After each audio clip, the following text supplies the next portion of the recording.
Hey guys, this is Apollo here, and today I'm going to do the review of the 144 skill high grade Jegan Blastmaster. Alright, here is the Jegan Blastmaster. So, now, from building this model kit, I have to say, it's a pretty interesting build, even though I've never built a Jegan before. Like, this is my very first Jegan, in fact. The way how this kit goes is pretty interesting, because it's not like any... it's not like any modern high grade I've recently built, and it feels really different. Like especially the joints and like the weapons and such here and there. So yeah, in terms of details, well you've got the red, the orange, the light orange, the gray, the clear blue on the beam receiver, and then the green visor, and then the white. And yeah, that's about it. And let's take it out of the thing real quick. I'll show you more details. Here we go. Okay, now the Jegan Blastmaster is pretty interesting. Like it takes like a Jegan and put a lot of beam weapons. It's kind of similar to a Strike Fear in a way, like Green Spam. But yeah, so yeah, in terms of stickers, well, you get a fair amount. It's nothing too special. It's actually pretty good for what it is. You get the forward camera, the beam cannon on the forehead, the white on the antenna right here, the command antenna. Trying to remember, yeah, the silver underneath the beam receiver, and yeah, the scopes on the satellite cannons, and yeah, it's supposed to be orange, but then I kind of messed up the color when I'm painting it, so yeah, probably fix that later. And the waist, and yeah, the silver there's supposed to be like some reflective stickers on the satellite panels, but I painted the silver. Yeah, that's about it. In terms of missing detail, well, there's no missing detail fit in, which is pretty good. And then for seam lines, well, yeah, it's reasonable. There's a seam line here, but it looks actually more of a panel line. There's a seam line here down the calves. Here's a seam line, but here's a panel line. And yeah, the shoulders have seam lines as well, but they kind of hide it with the extra armor on top.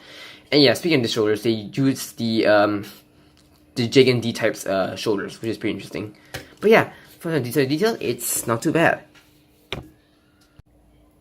Alright, for articulation, well, since it's based off the Jegan, it's about the articulation is about the same. You get a ball joint head, and then a hinge on the neck. The arms, okay, for the joints, unlike any modern high grade I've seen where they use soft polystyrene or polycast in the joints, the joints on the Jegan are ABS plastic, which is kind of a rarity. So basically, yeah, it'll be very tight. It's very tight for a reason. It's tight for a reason. So the arms can go out that far. You can extend it all the way further, but because it's very tight, I'm worried about it breaking, so I'm not gonna move it up further. But you can move further than that if you force it. Not force, but if you push a little bit harder. This can open up. That's for me giving for the weapon rotation. Oh wait, sorry. The arm rotates all the way around, but it gets hindered by the satellite cannons. The arms rotate below the shoulder, single jointed elbow, ball jointed wrist. Yeah, the elbows are totally ABS plastic. No polycaps in there.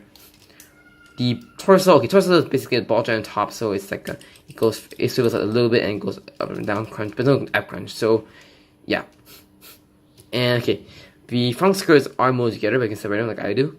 Side skirts are on a hinge and swivel. This arm moves, but it moves along the side cannon, but the back skirt is stationary. The legs, okay, the legs are interesting. Alright, from the old Jegan, the leg joints are ball joints. However, on the Jegan Blastmaster, they modified the joints so that instead of ball joints, they give you universal joints. But just like a ball joint, it's not as articulate as like where you see a modern high grade. But if you want to make a kit bash, so you get the option to actually use a universal joint, so it's pretty good. So the legs can go for it really far. From my back out before the leg hits the waist. There's a rotation, but again, it's hindered because of the design of the thigh. Double jointed knee, again, it's ABS plastic, so it's a little bit tight. So you get double jointed knee. It's not too bad. Oops, did I? Oh, okay, can. Sorry, if I broke it for a moment. It really feels kind of flimsy, but it's fine. And where was I? Okay, the ankle can move forward and back, and the foot is on a ball joint, and the toes can move down, but that's more of the full blast mode, which I'll show later. And then the backpack, okay, the thruster can move up and down, and then the satellite cannons, there's a swivel here, ball joint here, and a ball joint here. And then the ball joint on the satellite panel as well. So yeah, articulation, yeah, I can accept it because it's based off the original Jegan, but as of today's standards, it's not that great. But for what it is, I'm pretty okay with it.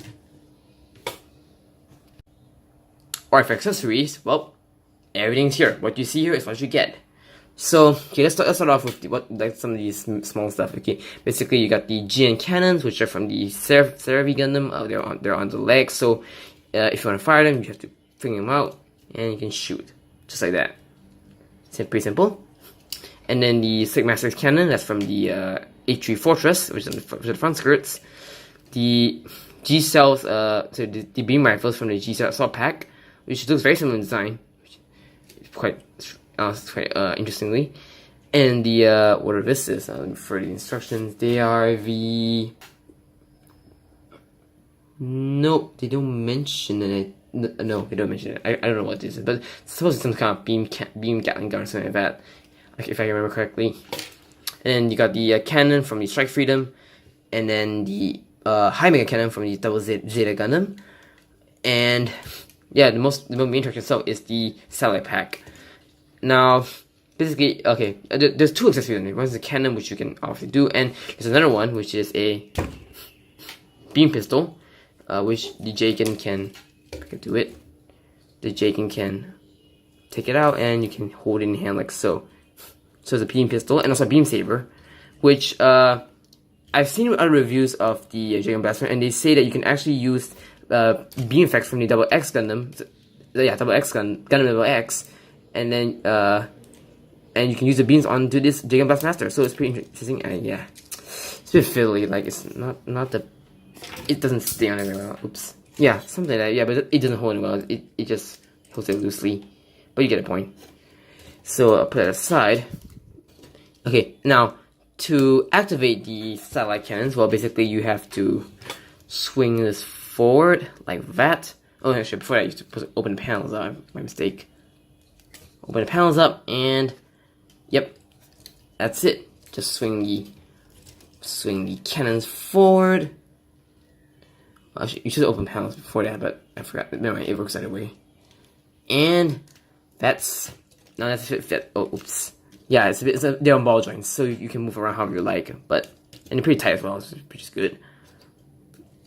Okay, just like that, and then you pop out the handles. I could do it. Oh, is it right? Yeah, there you go. There we go. Pop up that way. Pop up that way, and yep, you got the satellite handles. And then you can extend the barrel. Yeah, paint the barrel's got metal, so it looks nicer. And yeah, the Jegan just, grab onto it and hold it. I'm not gonna bother make him hold it, but you get a point. He can just hold on these beam cannons and he can shoot.